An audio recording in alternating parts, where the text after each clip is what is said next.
So, we've been talking about fundamentalism and the power of religion and the power of cults and the power of belief. I guess, ultimately this is what you call human culture, these shaping things. And, how do you deal with this? How do we deal with this as a society? How do you deal with it as a family? Danny Postel, his website, Postel, Postel service.com, is on the line with us. He wrote an interesting piece for the New Humanist, published on alternet.org. The headline, "My son was taught to believe in Jesus by his mother. How do I help him become a free thinker?" And Danny, welcome to the show. Thanks so much for having me. Do you consider yourself religious or atheist or agnostic? You called yourself a humanist. I'm not sure where, I know the definitions of it going back to Plato, but I'm not sure. Everybody seems to grab a different piece of that, right, personally. Well, yeah, it's probably the most squishy of all the definitions. It is a bit squishy, and I don't really make it terribly clear in the article exactly where I stand, but I consider myself a pretty secular, basically an agnostic. Mm-hmm. And, there are different kinds of humanists. You have Christian humanists, Islamic humanists, Jewish humanists. There can be all sorts of religious humanists. I'm a pretty secular humanist myself. But my family, as I describe it in the article, is a mixed family. We're mixed culturally in the sense that my wife is from Puerto Rico. I'm from Chicago. She comes from the countryside, from a working-class family. I come from a middle-class suburban family. So we're different in so many ways. Spanish is the language she talks to the kids in. English is the one I talk to the kids in. So we're a very kind of hybrid family to begin with. And our religious differences, she's a Catholic, and I'm secular, is just kind of par for the course in that sense.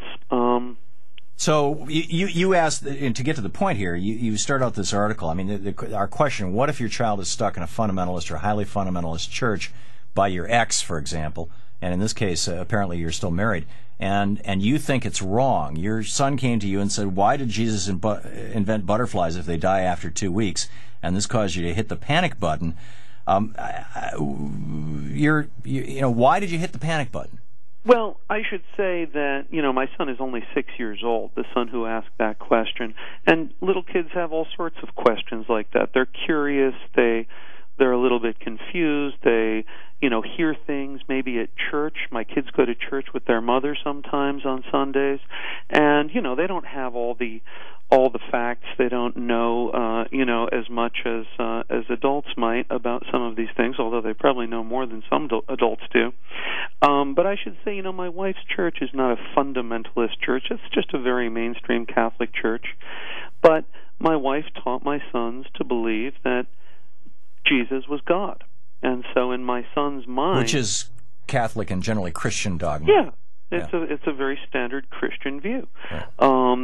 And so, but my son had done this kind of, reasoning in which, well, since God created everything in the world, including butterflies, and Jesus was God, I guess he just had put Jesus and God in this in the same place in his mind, and he often does say that when he sees a picture of Jesus, for example.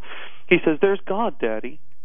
And so when he asked me this particular question, it gave me pause. It made me think, okay, well, this isn't such a huge emergency or anything, but it made me think, what am I doing to impart my worldview, my secularism, my humanism, onto my children? I know what my wife is doing. She's bringing them to church. They're reading the Bible. She gives them certain kinds of ideas. What am I doing?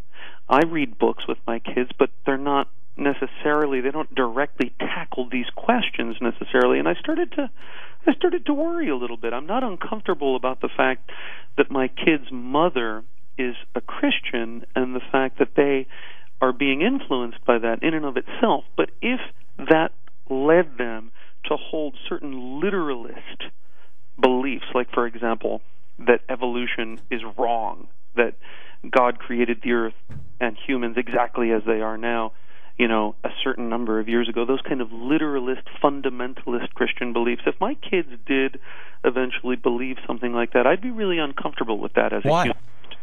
Well, because it's wrong. It's false. In your world.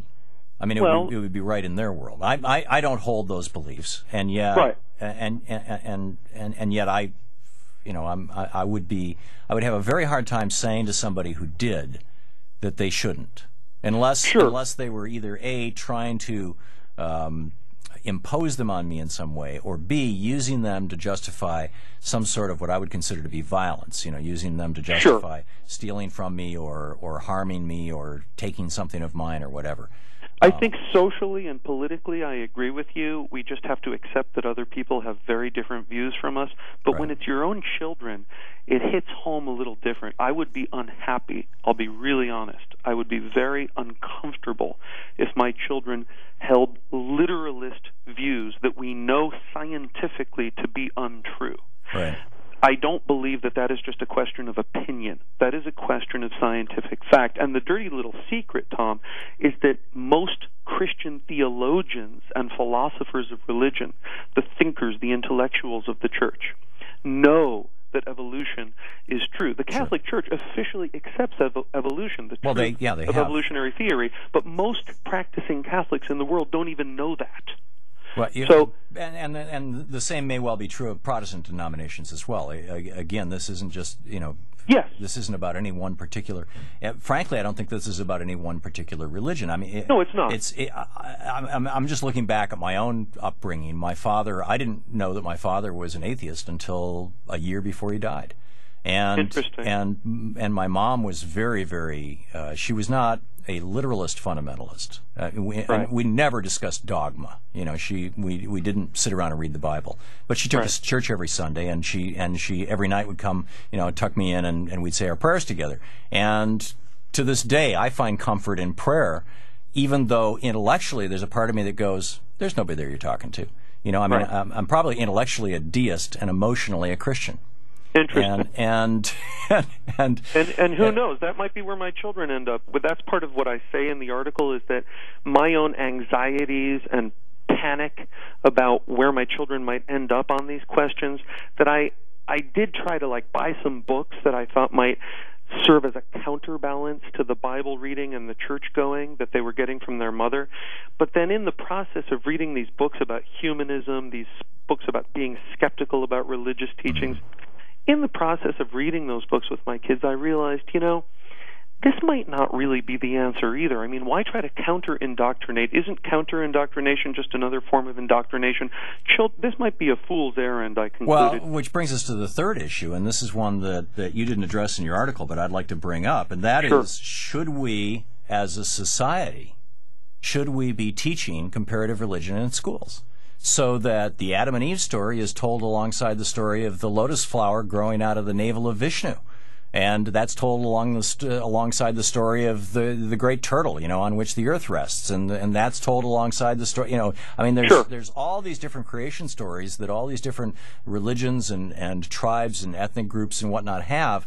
And that's just the creation stories. I mean, what is the nature of God? What about polytheism versus monotheism? What about animism versus humanism? Which I think, frankly, is a debate that would be fascinating to have in this country. And oddly enough, at the founding of this country, these debates were going on. I know, because most of the founders were deists, and they were loudly having these debates. And then you had a few, like Patrick Henry, who was a hardcore right-wing fundamentalist, Bible thumping, and then you had on the other extreme, you had Thom Paine, who was an absolute agnostic atheist, and then in the middle you had Jefferson and Washington and Madison, who were Madison was arguably a Presbyterian, but he was really, I think, a deist. You read his writings. Benjamin Franklin was pretty much an atheist, although probably more of an agnostic. But he called himself a deist, Franklin. Yeah, he did. And so it's like, we used to have these debates, and if we taught in our schools comparative religion, we would at least be giving our kids a frame, and that's one of the things that, frankly, the religious fundamentalists are most terrified of. Yes, I'm with you on that. I do think that comparative religion, comparative world religions would be an enormously rich But then area. What if we're denying our kids an opportunity to experience the solace and the awe that some people find in religion. Well, that's why I'm not uncomfortable with my children going to church with their mother. I honestly believe one of the many people who responded to my article said something really profound. He said, maybe you are taking humanism to your children, but that's a theory, whereas their mother's Catholicism is a practice. Aren't you depriving them of ritual, emotional experience? Yeah, and that's a good point. Danny Postel, Postel, it's postalservice.com, the website. Danny, thanks for dropping by today.